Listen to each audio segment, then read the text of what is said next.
నేను చూస్తా ఉన్నాను కూల్చివేతలు ఎక్కడైతే రోజువారీగా వ్యాపారం చేసుకునే వాళ్ళు వాళ్ళ జీవన ఆధారం అదే.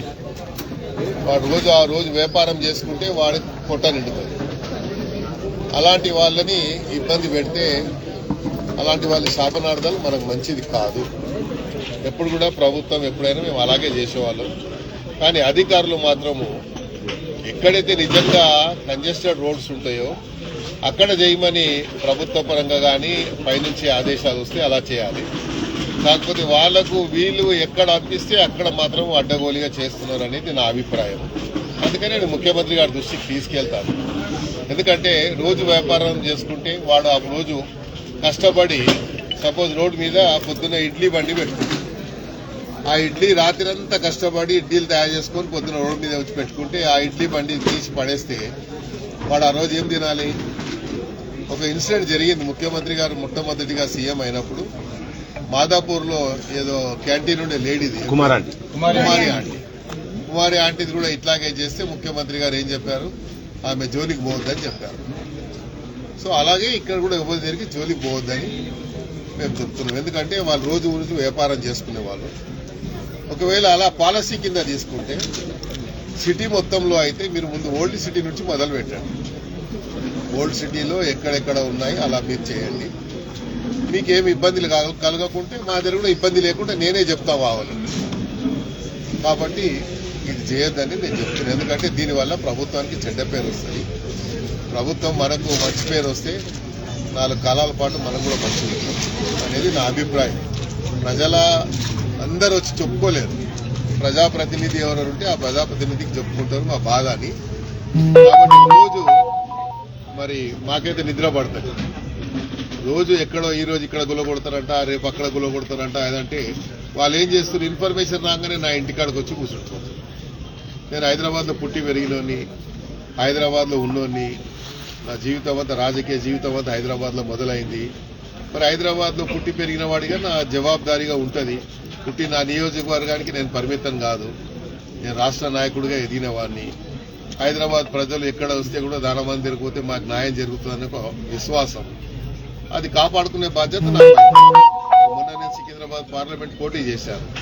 మరి దగ్గర దాకా వచ్చి నేను కేవలం 30-35 వేల ఓట్లతో ఓడిపోయాను తక్కువ సమయంలో. అంటే ఆ ప్రజలతో ఆ అనుబంధం ఉంది కాబట్టే కదా, ప్రజలతో ఆ సత్సంబంధాలు ఉన్నాయి కాబట్టి నేను ఆ స్థాయి అక్కడ వరకు రాగలిగాను.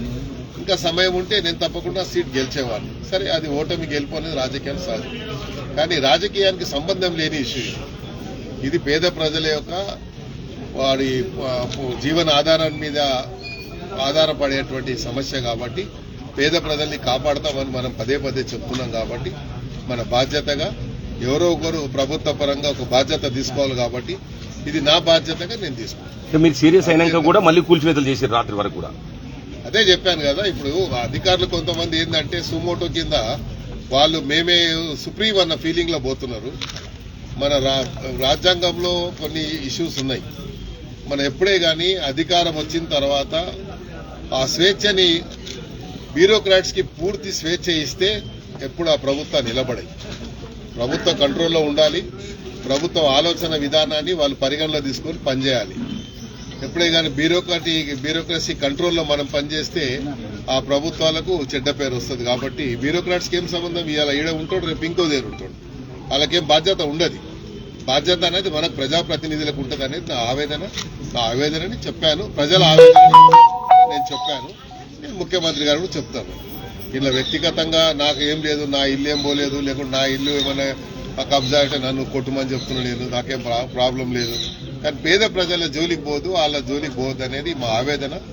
ప్రజల పక్షాన్ని నిలబడే వ్యక్తిగా తప్పకుండా నిలబడతారు. అంటే అధికార పార్టీలో ఉండి హైడ్రా కూల్చివేతల విషయంలో కూడా మీరు వ్యతిరేకించారు. ఇప్పుడు ఆపరేషన్ రూపు విషయంలో అనగోయారు. కూల్చివేతలు ఎందుకు అంటారు? ప్రజలకు ఇబ్బంది కలిగిన దాని మీద నేను అంటున్నాను. కూల్చివేతలకు హైడ్రా మంచిది కాదని ఇప్పుడు చెప్పానా?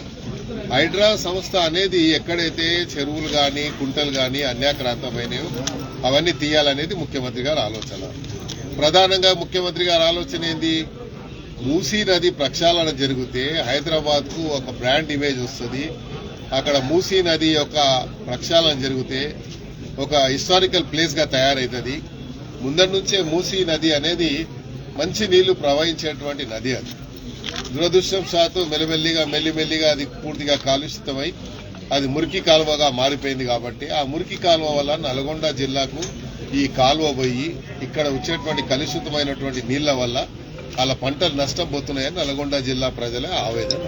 కాబట్టి ఇక్కడ ప్రక్షాళన జరిగితే అక్కడ రైతులకు లాభం జరుగుతుంది, ఇక్కడ హైదరాబాద్ ఇమేజ్ పెరుగుతుంది.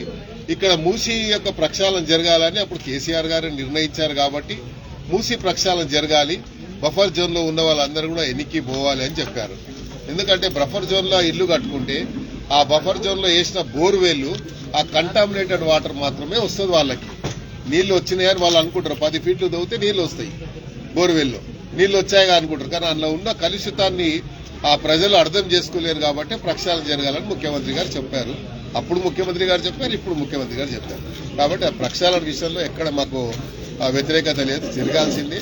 అది జరుగుతుంది. జరిగిన తర్వాత హైదరాబాద్ కు మరి ఏ రకంగానైతే సౌత్ కొరియాలో మురికి కాలువని తీసిన తర్వాత ఒక టూరిస్ట్ స్పాట్ గా మారిపోయిందో ఇది కూడా అలా మారేటువంటి అవకాశం ఉంది. హైదరాబాద్ కు బ్రాండ్ అయినటువంటి ఓల్డ్ సిటీ, చార్మినార్ అని ఆ ప్రాంతాలలో ఏదైతే ఫుట్పాత్ ఉన్నాయో అవన్నీ కబ్జాలని, అటువంటి వాటిని చేయకుండా ఇక్కడ న్యూ సిటీ అనేటువంటి ఇక్కడ ఖైరతాబాద్ కాదు, ఎక్కడైనా సరే ఇది ఇలా ఖైరతాబాద్ లో అయిందని కాదు, రేపు ఇంకో దగ్గర అయితే కూడా వస్తాను నేను. ఎందుకంటే ఇలా చేయకూడదు అని చెప్తున్నాను నేను. అందుకే చెప్పాను, ఇది ఒక పాలసీ డిసిషన్ కింద తీసుకుంటే ఒక నోటీస్ ఇవ్వండి, ఒక పబ్లిక్ నోటిఫికేషన్ ఇవ్వండి అధికారులకు చెప్తున్నాను. మీరు ముఖ్యమంత్రి గారి దగ్గర లేకుంటే డిపార్ట్మెంట్ నుంచి ఏదైనా ఆదేశాలు వస్తే నోటిఫికేషన్ ఇచ్చి ఈ ప్రాంతంలో ఇది సెట్ బ్యాక్ ప్రోగ్రామ్ ఉంది అని చెప్పండి. మరి పెద్ద పెద్ద బిల్డింగ్లు నేను చూశాను, నేను అదే చెప్పాను ఆ డీసీపీ గారికి. పెద్ద పెద్ద బిల్డింగ్లు వాళ్ళు సెట్ బ్యాక్ చూపించారు, కానీ దాని పార్కింగ్ కింద వాడుకుంటారు.